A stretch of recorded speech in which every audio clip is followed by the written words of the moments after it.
especial, cuando lo imposible se asoma. Dicen que todos, absolutamente todos, tenemos un momento en la vida en el que lo desconocido se manifiesta.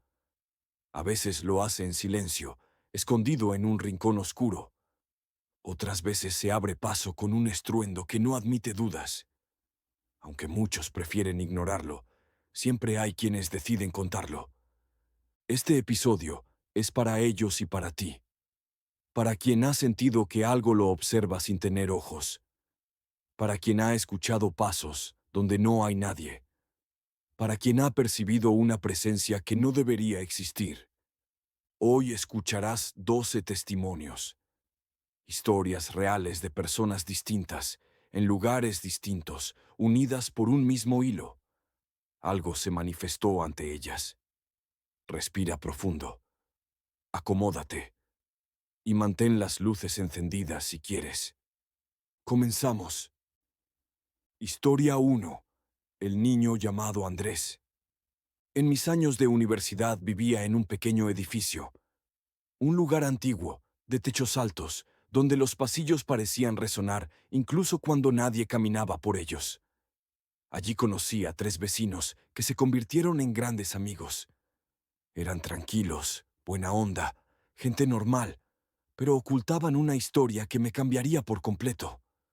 Una historia de un juego que salió mal. Todo comenzó cuando la hermana de uno de ellos, junto a unas amigas, decidió jugar a la Ouija. El juego no tardó en responder. Según contaban, se les presentó un niño que decía llamarse Andrés. Afirmaba que estaba de camino al cielo, pero que al sentir que alguien lo llamaba, decidió quedarse. Le rogaron que siguiera su camino, que no era bienvenido, que su lugar no era la tierra, pero el niño insistió en quedarse con ellas. No las dejó. El ambiente en el departamento se volvió pesado. Las amistades se tensaron. La alegría de esos jóvenes se desvaneció, reemplazada por una inquietud constante. Yo al principio lo tomé como una historia curiosa, una leyenda urbana contada por mis amigos para darle un poco de emoción al aburrimiento universitario. Pero un día, lo imposible dejó de ser un rumor y se convirtió en una realidad tangible. Una tarde tranquila, estábamos los 4 conversando en el living. La ventana estaba cerrada, no había aire que se moviera. De repente, una pelota infantil, de esas de goma, rodó desde el pasillo hasta los pies de uno de mis amigos. Simplemente apareció, sin impulso aparente. Mi amigo, con la piel de gallina, la tomó y la lanzó de vuelta al pasillo. 15 minutos después, la pelota regresó de la misma manera, lenta, silenciosa, rodando con una intención que no podíamos ignorar. Esta vez yo la miré fijamente, rastreando su movimiento desde la oscuridad del pasillo hasta la luz del living. No me pude convencer de que fuera casualidad. Era como si esa pelota viniera dirigida, no jugada. Era un mensaje. Pero la peor noche vino después. El clímax de la presencia de Andrés. Un domingo, cuando mis amigos no estaban en casa, yo estaba solo estudiando. Cerca de las 11 de la noche, comencé a escuchar ruidos violentos en su departamento de al lado. Platos quebrándose, vasos estallando contra el suelo, golpes que hicieron temblar las paredes, no una vez, sino en una secuencia rítmica y brutal. Los porteros del edificio subieron pensando que había una pelea. Los vecinos salieron alarmados a los pasillos, preguntando qué demonios estaba pasando. Y yo lo escuchaba todo. Cada golpe, cada estallido, el sonido de la destrucción total. Llamé desesperado a mis amigos. Cuando llegaron y abrieron la puerta, la casa estaba en perfecto orden. Ni un vaso roto, ni un plato en el suelo. Nada. Solamente encontraron un sofá que había sido movido de forma extraña, volteado contra la pared. El silencio que siguió a esa escena fue más aterrador que el ruido. Aquello fue el principio del fin. Intentaron durante meses que Andrés se fuera. Llamaron personas, hicieron oraciones, buscaron ayuda esotérica. Nada funcionó. El niño fantasma no quería irse. Su presencia se había anclado al lugar, a la vida de mis amigos.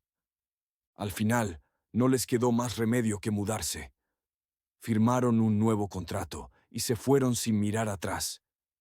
Y desde el día en que dejaron ese departamento, nunca más supimos de Andrés, ni de su pelota, ni de esa presencia que parecía disfrutar quedarse donde ya no era bienvenida. A veces, cuando recuerdo la forma en que esa pelota rodó, tan despacio, tan intencionadamente, me pregunto si realmente quería jugar, o si simplemente quería que lo vieran, que supieran que estaba ahí, que había ganado. Historia 2. La figura en el bosque. Tenía unos 13 años cuando vi algo que aún hoy, con más de 40, no logro comprender ni explicar. Fue una manifestación pura, primigenia, de algo que no pertenece a nuestro entendimiento del mundo natural. Vivía en el sur de Chile, rodeada de bosques espesos y colinas silenciosas. Era pleno invierno, un día gris, húmedo y sin sol. Fuimos con mi tío y mi primo a buscar unas vacas que se habían perdido en el vasto terreno de la propiedad. Para recorrer mejor el terreno, nos separamos en 3 direcciones. Yo quedé sola en un sector donde los árboles nativos formaban una pared oscura y densa, donde la luz del día apenas se filtraba. Y entonces lo vi. Primero fue un movimiento suave entre los árboles, a lo lejos. Era demasiado regular para ser un animal. No era la sombra proyectada de un tronco cualquiera. Cuando giré completamente, con la respiración contenida, la figura seguía ahí. Era humanoide, negra, de un negro absoluto, como si estuviera hecha de la ausencia de luz. No tenía rostro, no tenía ropa, solo la silueta. Era alta, más de 2 metros quizás, e inmóvil. Estaba observándome. Lo supe.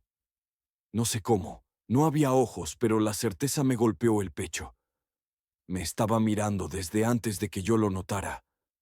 El silencio se volvió insoportable, pesado, como si la atmósfera a su alrededor hubiera enmudecido. La figura no se movía, no hacía ruido. Y entonces, sin pensarlo, simplemente corrí.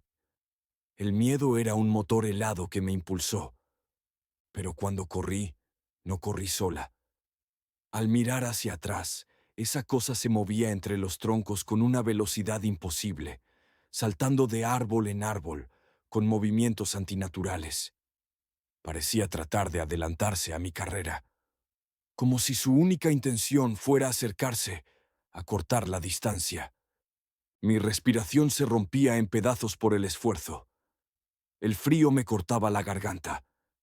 Sentía que en cualquier momento aquello me alcanzaría, que sus manos negras se posarían en mi hombro. Cuando finalmente, casi sin aire, vi a mi tío y a mi primo a lo lejos, la figura se detuvo en seco. Se quedó quieta, de pie, observándolos a ellos también. Fue el último momento que la vi entera. Luego, sin apuro, se dio la vuelta y regresó al bosque profundo hasta desaparecer por completo en la penumbra. Nunca pude explicarlo. No era un oso, no era una persona. Era una forma de malestar oscuro, puro. Pero cada vez que vuelvo a un bosque, aunque sea de día, siento esa misma punzada helada en la nuca. Siento la certeza de que algo, escondido entre los árboles, todavía recuerda quién soy y espera. Historia 3. El exorcismo. Recién comenzaba la universidad cuando presencié algo que jamás imaginé que fuera real, un exorcismo. La palabra suena a película antigua, a leyenda medieval, pero sucedió en el patio central de mi facultad, a plena luz del día. Era mi primera semana, llena de nervios y caras nuevas. Aún no conocía a nadie. Caminaba por el patio cuando vi un grupo de estudiantes alrededor de un joven tirado en el suelo. Pensé que se había desmayado por el calor, hasta que escuché el sonido. Un sonido profundo, grave, imposible de reproducir por una sola garganta, como si fueran varias voces superpuestas, hablando o gruñendo al mismo tiempo. Varios intentamos moverlo a la enfermería, pero estaba rígido, sus músculos petrificados. Sus ojos estaban abiertos de par en par, con las pupilas completamente dilatadas. Respiraba con dificultad, haciendo un ruido sibilante. Cuando lo acomodamos sobre el pasto, soltó un grito desgarrador. 3 tonos superpuestos, como si una banda sonora de terror hubiese explotado. Un sonido que no parecía provenir de un ser humano. Una compañera que lo conocía llegó corriendo, diciendo que había hablado por teléfono con la mamá del joven. Nos pidió que, por favor, le pusiéramos en los labios un pequeño saquito que él llevaba colgado en el cuello. Dentro había un crucifijo y una imagen de un santo. Lo hicimos con temblor. Nada cambió. El joven solo se retorció con más violencia. Minutos después, llegó su mamá junto a un cura y un monaguillo. El monaguillo era un excompañero mío del colegio, un chico normal, pero yo desconocía que él asistía al único sacerdote en Chile autorizado para realizar exorcismos, una casualidad aterradora. El ritual comenzó inmediatamente, en medio de la bulla de la universidad, que de repente se sentía muy lejana. El sacerdote era firme. Había oraciones en latín, en voz alta. El joven respondía con insultos guturales. Unas velas que el cura había encendido parecían temblar sin viento alguno. En un momento, en medio del ritual, el joven golpeó a su madre con una fuerza descomunal. Le rompió los lentes, la hizo sangrar de la nariz. Ella no se movió. No dejó de rezar ni un instante. Su fe era una muralla inquebrantable. Tras una hora de oraciones continuas y esfuerzo físico por contenerlo, el joven quedó inmóvil, rígido, con los ojos abiertos y húmedos, hasta que, de pronto, suspiró profundamente y pareció volver a sí, como si hubiese despertado de un sueño largo y tormentoso. Su rostro era de una paz total. El cura se me acercó antes de irse. Me miró a los ojos y me dijo que las cosas pasan por algo y que Dios me puso aquí por una razón. Años después pude acompañar al monaguillo a una segunda sesión en una iglesia preparada para ello. Cruces por doquier, velas encendidas, telas bordadas, música sacra. Era un ambiente denso, pesado. Algo que no se olvida, la sensación de estar en la presencia de algo milenario y perverso. Mi compañero finalmente mejoró. Nunca volvió a hablar del tema, ni quiso recordar nada. Pero a veces, cuando escucho un sonido grave, profundo, que resuena en un pasillo vacío, ese recuerdo regresa. Y con él, una pregunta que aún no sé responder. ¿Qué estaba allí? ¿Y por qué me permitió ser testigo? Historia 4. El vigilante gigante de la puerta. Esta historia en sí le pasó a mi hermano, aunque yo sí estaba presente, pero en la habitación de al lado. Es mi propia vivencia de lo inexplicable. Ocurrió una noche que aún hoy me persigue cada vez que me despierto en la oscuridad. Mi hermano se levantó aproximadamente a las 3:30 de la madrugada. Es su hora de picotear algo de la cocina. Él es alto y fuerte. No es una persona que se asuste fácilmente. Salió de su cuarto y se dirigió hacia el pasillo que da a la cocina. Y al momento de arrimarse hacia la entrada, ve de reojo una silueta. No era una persona normal. La silueta era de un hombre inmensamente alto, gigantesco. Tenía la altura total del marco de la puerta, si no es que un poco más. Esta figura había posado sus 2 manos en el marco de la puerta de su habitación, abarcando la madera de lado a lado. Su torso y sus largas piernas quedaban por fuera del cuarto, en el pasillo, pero su cabeza se inclinaba y se asomaba por dentro, observando. mirando directamente hacia donde mi hermano se encontraba. Mi hermano se quedó completamente congelado del miedo. Es la parálisis del terror absoluto. Durante unos segundos, que para él fueron eternos, solo podía pensar que alguien se había metido dentro de la casa. Un intruso colosal que estaba allí, vigilando, sin hacer ruido. Mientras lo observaba de reojo, en el límite de su visión, buscó con la mano algo para defenderse. Agarró una taza de café grande, lo primero que tenía a su alcance en la pequeña mesa junto al pasillo. Su plan era simple: girar rápidamente y lanzarle la taza por la cabeza al intruso. Era un acto desesperado. Y al momento de girar, para quedar de frente con el vigilante, no había nada. La silueta de este tipo gigante se desvaneció por completo. No hubo tiempo para un escape, ni un ruido de pasos. Simplemente desapareció de la vista, como si la sombra que lo formaba se hubiera retraído en un instante. Al día siguiente, mi hermano me cuenta lo sucedido. No me lo cuenta como un sueño, sino como una certeza aterradora. Me mostró la taza de café que había estado dispuesto a usar como arma. Desde ese momento, y yo fui testigo de su miedo genuino, vivo con una constante e incómoda sensación de vigilancia. Tengo un miedo constante a que en algún momento me despierte por la madrugada y lo primero que vea sea a esa cosa observándome. No desde el pasillo, sino desde el borde de mi cama. Historia 5. La muralla y la sombra del segundo piso. Cuando era niño, vivía en Santiago de Chile. Mi casa y la de mi abuela estaban unidas por una muralla alta, un muro medianero de ladrillos y concreto. Ella solía asomarse desde allí para llamarnos a comer o para saludarnos. Era algo cotidiano, un gesto de familia que marcaba el ritmo de nuestros días. Un día, mientras jugaba en el patio, escuché que me llamaba. Una voz clara, nítida. Corrí hacia la muralla, como siempre. Me acerqué para escuchar lo que quería. Vi sus manos sujetándose firmemente del borde, los dedos blancos por la fuerza con que se agarraban. Pero ella no se asomó. Parecía que estaba escondiendo el rostro del sol o de mí. Le hablé. Pregunté qué pasaba. No respondió. Solo las manos quietas. Me inquieté. Demasiado silencio. Fui a su casa por el camino normal, pero la puerta estaba cerrada con llave.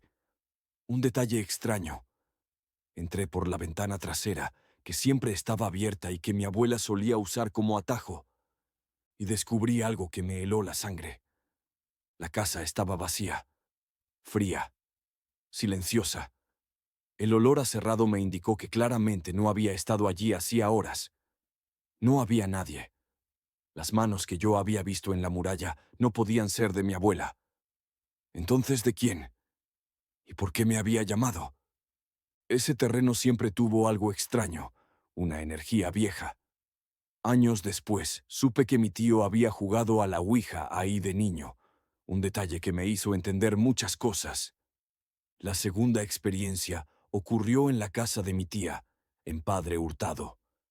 Una casa nueva, pero que había pertenecido antes a una mujer que practicaba brujería y santería. Al principio eran ruidos pequeños, objetos que se movían de forma sutil, pequeños susurros en las esquinas. Pero cuando construyeron el segundo piso, el fenómeno escaló de forma aterradora. Apareció una sombra, alta, negra, bidimensional. No era una silueta, era un corte perfecto, como un recorte humano flotando a 2 dimensiones. Era el negativo de una persona. Todos en la casa la vimos en algún momento. La veían en el pasillo, en la escalera. Y siempre hacía lo mismo. Se detenía al vernos, se quedaba paralizada, observando. Luego se escurría hacia un rincón oscuro, donde desaparecía sin dejar rastro. Con el tiempo, comenzaron los golpes fuertes. Las ventanas se abrían solas con estruendo, incluso estando bloqueadas. Los ruidos en la noche eran imposibles de ignorar. Mi abuelo, desesperado por el ambiente, llevó a un cura para bendecir la casa de arriba abajo. El ambiente mejoró por un tiempo, meses de paz, hasta que, meses después de la bendición, él cayó gravemente enfermo y murió. Desde entonces, esa casa nunca volvió a sentirse normal. La sombra volvió, más sutil, pero siempre presente, observando desde el segundo piso. Historia 6. El eco del ascensor. Mi trabajo como guardia de seguridad nocturno en un edificio corporativo es, por definición, aburrido. Los edificios de oficinas son esqueletos de acero y vidrio después de las 10 de la noche. Silencio total. Esa paz fue la que me hizo dudar de mi propia cordura. El turno empezaba a medianoche. Mi rutina era revisar las cámaras, hacer una ronda por los pisos más altos y luego vigilar la entrada. Lo normal. Todo iba bien hasta que noté algo anómalo en el monitor que controlaba los ascensores. Eran las 3:17 de la mañana. La pantalla del ascensor número 3, que estaba parado en el lobby, se encendió. No había nadie. Yo lo había revisado 5 minutos antes. Vi cómo el número 1, el piso más alto, se iluminaba. El ascensor comenzó a subir. Solo. Pensé en un fallo eléctrico, un error del sensor. Pero el ascensor subió con una lentitud inusual, haciendo la pausa en cada piso. Piso 2. Piso 3. Piso 4. Cada vez que se detenía, la luz de llamada se apagaba, y luego, al minuto, se encendía la de otro piso más arriba. Llegó al piso 12. Se detuvo por más de 5 minutos. La luz del botón permanecía encendida, como si alguien estuviera pulsándolo constantemente. La lógica me decía que debía ir a revisar, que quizás un vagabundo se había colado, pero el miedo me ancló a la silla. Me decidí a hacer la ronda completa, empezando por el piso 12. Subí por la escalera de emergencia. El edificio estaba frío, oscuro. Al abrir la pesada puerta de emergencia que daba al piso, escuché un sonido, un eco, un sonido que parecía una conversación lejana, pero que el metal del ascensor amplificaba. Era un murmullo constante, indescifrable, como un programa de radio mal sintonizado. Seguí el ruido. Llegué al hueco del ascensor número 3. La cabina estaba allí, con las puertas cerradas. El ruido venía de dentro. Acerqué mi oreja al metal. No eran palabras. Eran voces infantiles, riendo. Riendo de forma aguda, pero muy, muy lenta. Apreté el botón de llamada con fuerza. Las risas se cortaron de golpe. Silencio absoluto. Las puertas se abrieron. El ascensor estaba vacío. Entré a revisar. La alfombra estaba seca. Ningún rastro de niños, ni de nadie. Pero en la pared de fondo, a la altura de un niño, había una marca de dedos. Una marca de barro o tierra mojada. Una huella diminuta y perfectamente formada. La limpié y regresé al lobby. Pero el ascensor 3 no volvió a quedarse quieto. El resto de mi turno, el monitor mostró una danza constante. El ascensor subía, bajaba. Se detenía en pisos al azar, a veces en el sótano, otras en el último piso. Nunca en el mismo lugar 2 veces. Nunca con un pasajero visible. Pero cada vez que se detenía en el lobby, yo podía escuchar débilmente el eco de las risas. Al amanecer, con la llegada de la luz, el ascensor se detuvo en el piso 5 y se quedó ahí. La luz de la llamada se apagó. Finalmente, paz. No le conté a mi supervisor. ¿Quién me creería? Un guardia nocturno que jura que un ascensor fantasma sube y baja jugando con risas de niños. Renuncié a la semana. Nunca volví a pisar un ascensor solo en un edificio vacío. A veces, en el silencio de mi propio departamento, creo escuchar el clic de un número encendiéndose. Y me pregunto si esos niños siguen atrapados allí, o si el ascensor simplemente encontró a alguien más con quien jugar. Historia 7. La Casa del Silencio. Mi pareja y yo compramos una casa antigua en las afueras. Estaba impecable, un precio inmejorable, con un jardín enorme y vistas a la montaña. Era la casa de nuestros sueños, con un solo detalle curioso. Los dueños anteriores se habían marchado de forma abrupta, dejando todo empacado, pero sin aviso. La primera semana fue una luna de miel, hasta que empezamos a notar la anomalía en el sótano. El sótano era grande, oscuro, con 3 habitaciones. Una de ellas, la más pequeña, tenía la puerta de hierro. Estaba vacía, solo con una pequeña mesa de madera en el centro. Lo extraño de esa habitación era el silencio. Un día, mi pareja estaba practicando guitarra eléctrica en la planta baja, con el volumen alto. Yo bajé al sótano para buscar herramientas. Al entrar en la habitación de hierro, el ruido de la guitarra desapareció. No se atenuó. Desapareció por completo. Era un silencio tan denso que me dolían los oídos. Un silencio que absorbía el sonido, que lo borraba de la existencia. Salí de la habitación y la distorsión de la guitarra me golpeó de nuevo. Regresé a la habitación de hierro. Silencio. Experimentamos. Dejamos un altavoz a todo volumen afuera de la puerta. Al abrir, el sonido era ensordecedor. Al cerrar la puerta y entrar, la habitación permanecía en un vacío auditivo total. Era como si esa habitación no estuviera en la misma dimensión de sonido que el resto de la casa. Pero el silencio no era la peor parte. Un mes después, mi pareja encontró un extraño paquete escondido detrás de una pared falsa en el garaje. Eran cuadernos de notas de los antiguos dueños. Hablaban de el proyecto. Hablaban de una entidad que se alimentaba de la percepción. Y hablaban de la habitación de aislamiento, el nombre que ellos le daban a nuestro cuarto de hierro. Leímos aterrados que habían creado el cuarto para protegerse, para aislar sus sentidos de algo que veían, que sentían. Algo que, al no poder entrar en el sonido, se quedaba fuera, frustrado, esperando. En los cuadernos había dibujos, figuras esqueléticas, largas y delgadas, con manos que parecían ramas secas. Y en las esquinas de los dibujos, el mismo detalle. Una pequeña sombra, bidimensional, observando desde el techo. Una noche de lluvia intensa, mi pareja tuvo que bajar al sótano para revisar una tubería. Escuché el portazo del sótano, y luego, nada.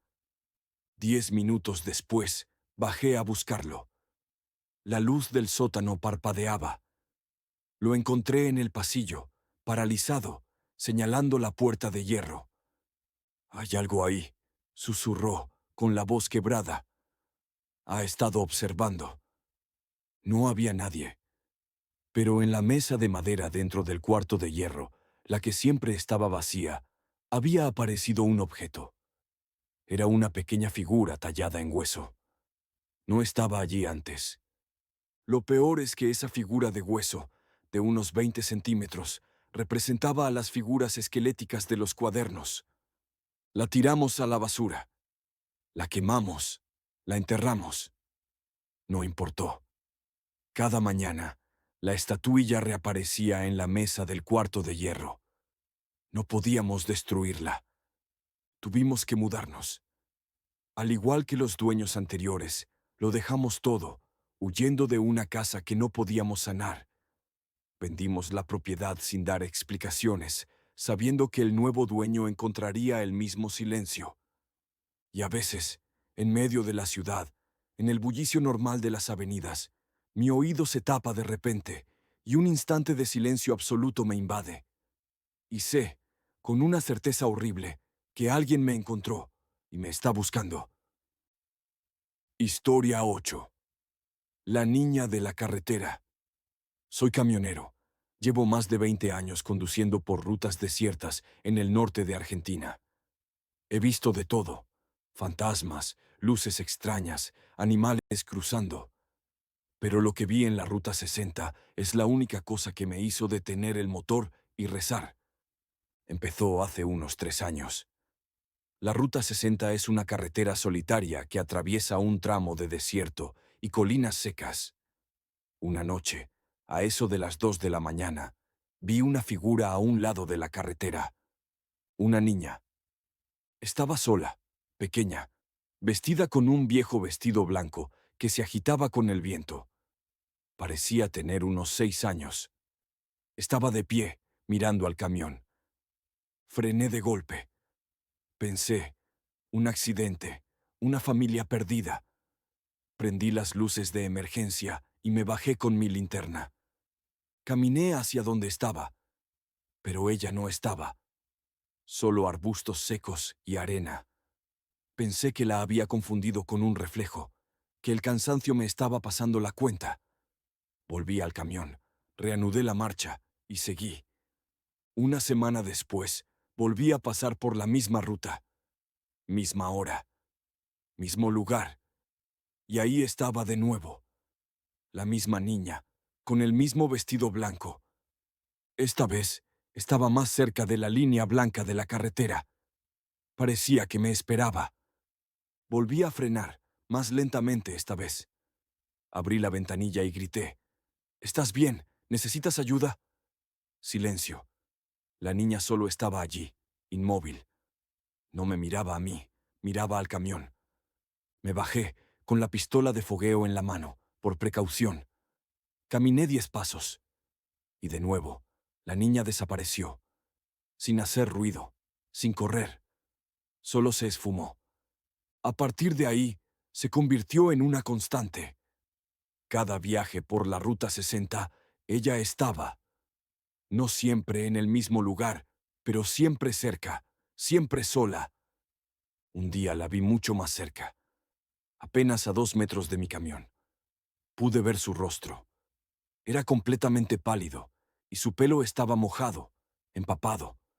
Sus ojos eran cuencas oscuras, sin brillo, y lo que me paralizó fue su boca. Estaba abierta en un gesto de grito, pero de su garganta no salía ningún sonido. Decidí no frenar. Simplemente seguí, acelerando. Me miró mientras pasaba, y su mirada fue de decepción absoluta. El terror real llegó en mi último viaje. Eran las 3 de la mañana.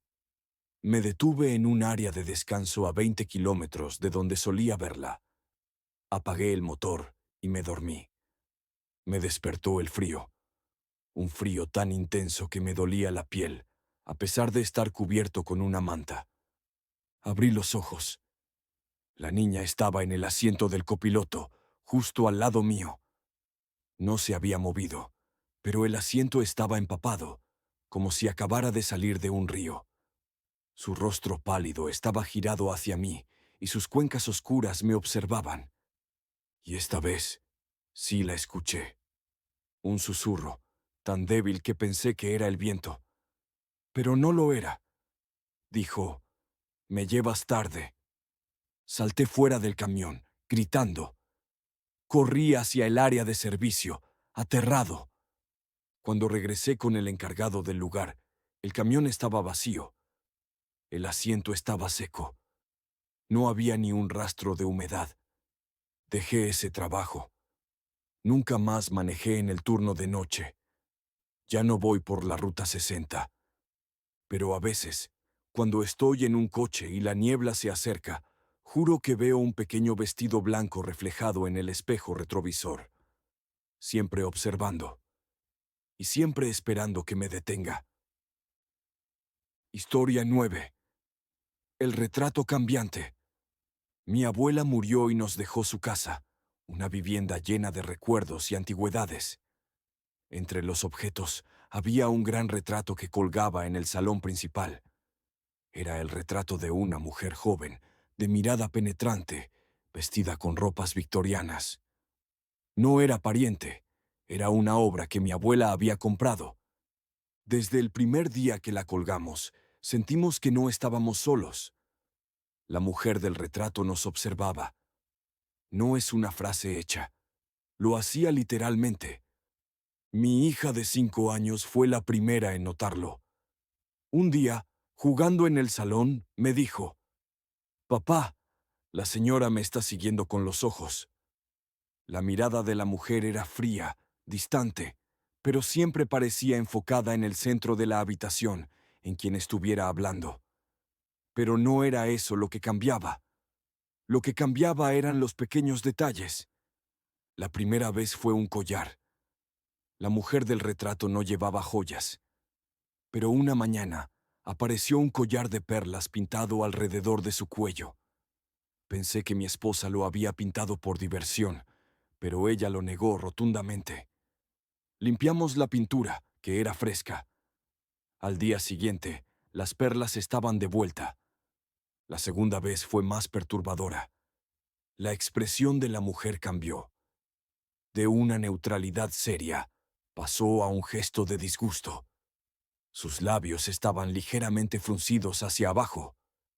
Al otro día, la expresión era de curiosidad, con una ceja sutilmente levantada.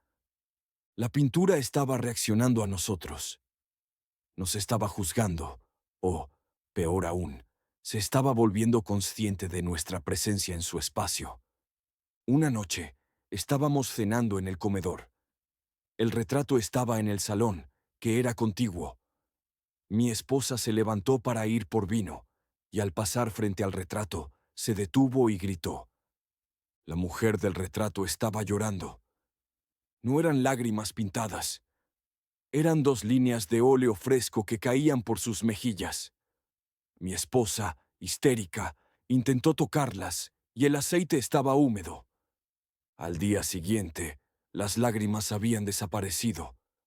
Consultamos a un experto en arte, le contamos la historia, y él se rió, diciendo que la humedad podía causar cambios en el óleo, que eran grietas. Pero yo sabía lo que había visto. Eran lágrimas con una intención. El clímax llegó cuando estábamos empacando para irnos. Habíamos decidido que el retrato se iba con nosotros, para no dejar la entidad en la casa. Al descolgar la pintura, notamos un peso inusual. La dimos vuelta para examinar la parte trasera. El lienzo por detrás no era liso, estaba abultado, y en el centro había un hueco, como un nido. Dentro no había marco ni madera. Había una gran cantidad de cabello humano trenzado. Cabello largo, negro, que parecía haber crecido ahí.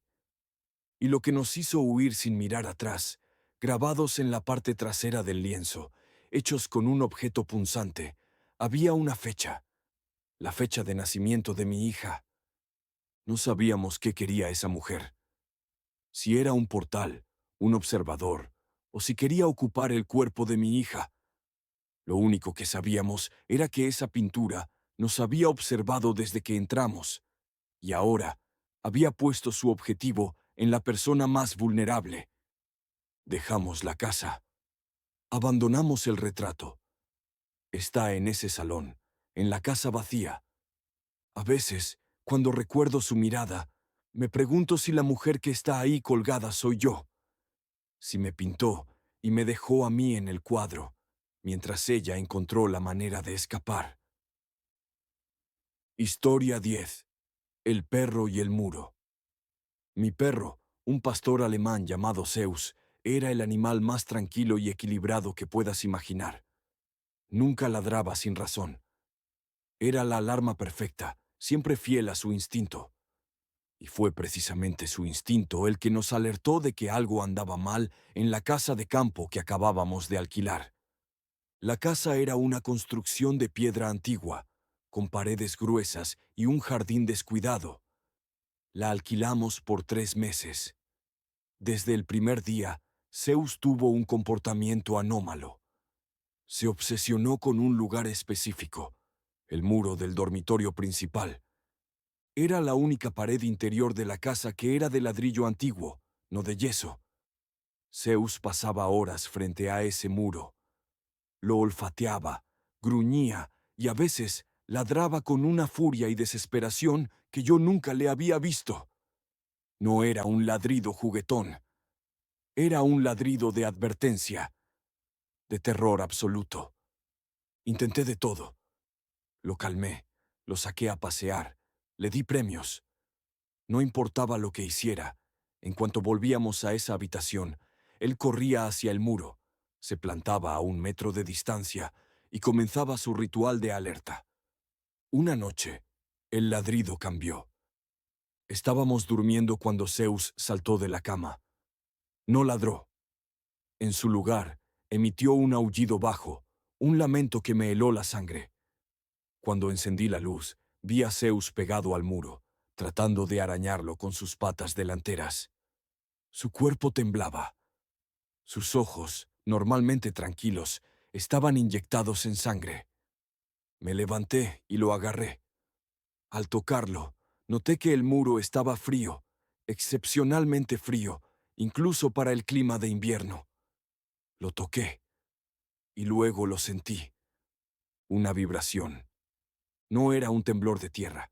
Era una pulsación suave, rítmica, que venía de dentro del ladrillo. Me pegué al muro, conteniendo la respiración, y pude escuchar un sonido. No era un ruido de ratas o cañerías. Era como un lento raspado, como si una uña muy larga estuviera rascando la piedra por dentro. Zeus se liberó de mi agarre y empezó a ladrar de nuevo, esta vez mirando hacia arriba, hacia el techo, en el mismo punto donde yo había sentido la vibración. Decidí que no podíamos seguir así. Al día siguiente, llamé a un contratista con la excusa de buscar humedad. Le pedí que abriera la pared de ladrillo en el punto donde el perro ladraba. El contratista se mostró reacio, pero la paga lo convenció. Rompió el yeso que cubría el ladrillo. Luego empezó a sacar las piezas. El aire que salió de la pared cuando la abrió era rancio, pesado, con olor a humedad y a algo dulce y enfermo. Y allí estaba. No había tubería rota, ni nido de animales. Entre los ladrillos, en un hueco perfectamente sellado con una mezcla diferente de mortero, encontramos algo. Era un conjunto de objetos envueltos en una tela vieja y podrida. Un mechón de pelo humano. Un trozo de hueso pequeño, tallado como un juguete. Y una fotografía antigua. La fotografía era de una niña pequeña, sonriendo, con un vestido de encaje. La misma niña que, según los rumores de los vecinos, había desaparecido de la casa 70 años antes, sin dejar rastro. Pero lo que nos hizo huir fue el detalle de la foto. La fotografía estaba rasgada. El rasgón no era un corte recto o un deterioro natural. Era un desgarro en forma de espiral, justo donde debían estar los ojos de la niña. La foto estaba ciega. Y, en el momento en que miré ese rasgón, la temperatura de la habitación cayó 10 grados de golpe. Zeus no aulló.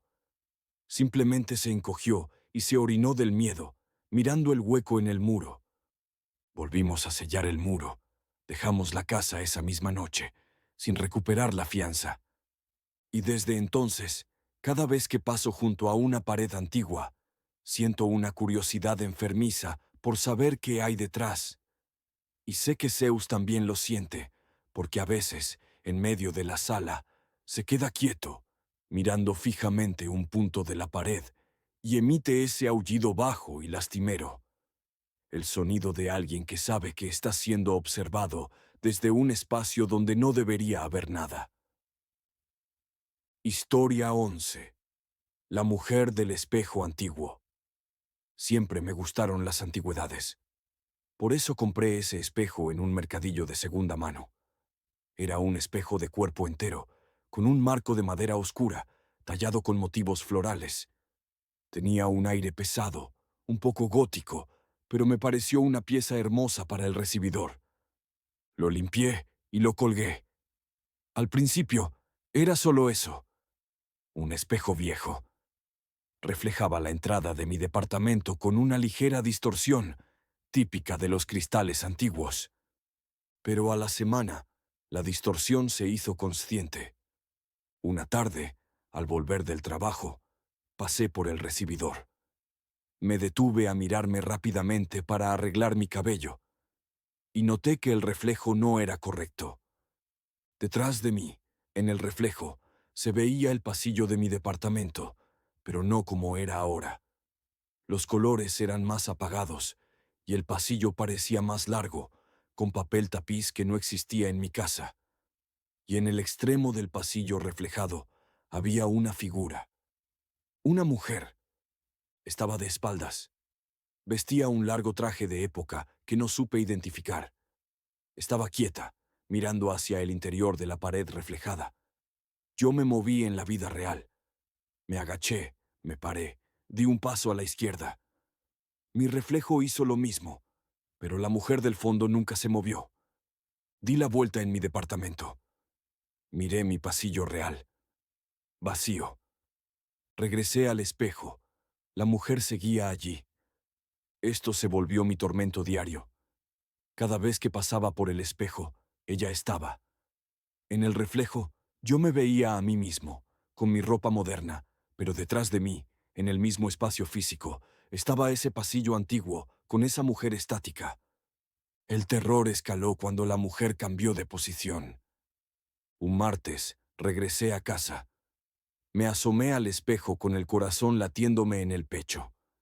La mujer ya no estaba de espaldas. Ahora estaba de perfil. Y estaba mirando hacia mi reflejo. Pude ver que era joven, de cabello recogido y rostro severo. Podía sentir su mirada. Era de una curiosidad fría, casi científica. Ella no me veía a mí, la persona real. Veía mi reflejo, como si estuviera observando a un fantasma en su propia dimensión. Mi ansiedad se volvió incontrolable. Empecé a tapar el espejo por las noches con una sábana. Cuando lo hacía, sentía un cambio en el aire del recibidor. Un vacío. Como si le hubiera robado algo esencial a ese espacio. Una noche, en un acto de valentía o locura, me quedé frente al espejo, destapado, a oscuras, solo con la luz de la calle. Me concentré en la mujer y le hablé, en voz baja. ¿Qué quieres?, pregunté.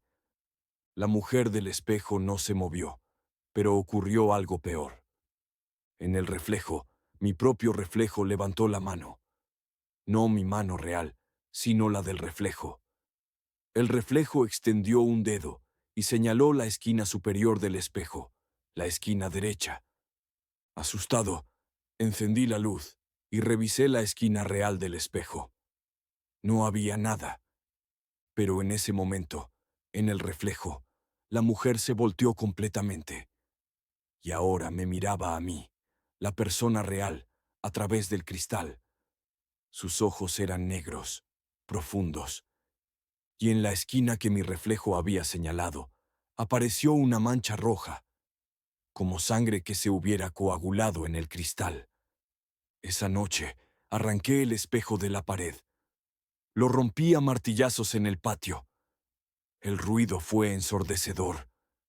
Pero al romper el cristal, el aire se sintió limpio, libre. Pensé que había terminado.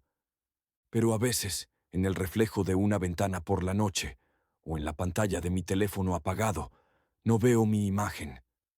Veo un destello de papel tapiz antiguo y un rostro pálido, a la espera.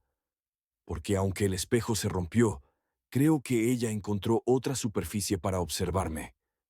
Ella simplemente cambió de ventana. Historia 12. El sonido que no era eco. Soy un ávido excursionista.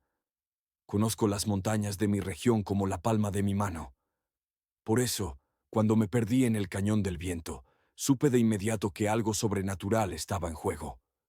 El cañón es conocido por sus formaciones rocosas que amplifican el sonido. Un murmullo puede sonar como un grito. Un grito se convierte en un trueno. Ese día, me aventuré a una zona poco cartografiada, una sección de roca volcánica y pozos profundos. Me perdí cerca de la puesta de sol. La niebla se cerró rápidamente. Intenté orientarme, pero cada giro me llevaba a un laberinto de piedra idéntico. El miedo comenzó a hacer mella. Y entonces lo escuché. Un sonido. No era el viento silbando en las cuevas. No era el eco de un animal. Era un ruido imposible. Un sonido que no debería existir en la naturaleza. Era una risa de mujer, pero una risa que duraba demasiado. Se prolongaba por 10 segundos o más, sin aliento. Y no era un eco que rebotaba en las paredes. Era el sonido mismo, moviéndose a través de la roca. Primero, la risa venía de mi izquierda. Yo me giré hacia la derecha, buscando un camino. Un minuto después, la risa venía de la derecha. Me giré hacia la izquierda, sintiendo el pánico. La risa me estaba rodeando. Me detuve y grité: «¡Hola! ¿Hay alguien ahí?». La risa se detuvo de golpe. Se hizo un silencio absoluto, tan profundo que pude escuchar mi propio corazón latiendo. Y luego, una voz respondió. Una voz suave, dulce, femenina. No era una risa, sino una invitación. Dijo, simplemente: «Ven». El sonido era tan claro, tan cercano, que juraría que la mujer estaba a solo unos metros. Corrí hacia la dirección de la voz. Corrí por unos 10 minutos, sin cuidado, buscando el origen. El miedo desapareció, reemplazado por la urgencia de encontrar a la fuente. Era una voz demasiado seductora para ignorarla. Cuando la niebla se disipó por un momento, me encontré al borde de un precipicio. Un pozo ciego, de cientos de metros de profundidad, sin fondo visible. Estaba a un paso de caer.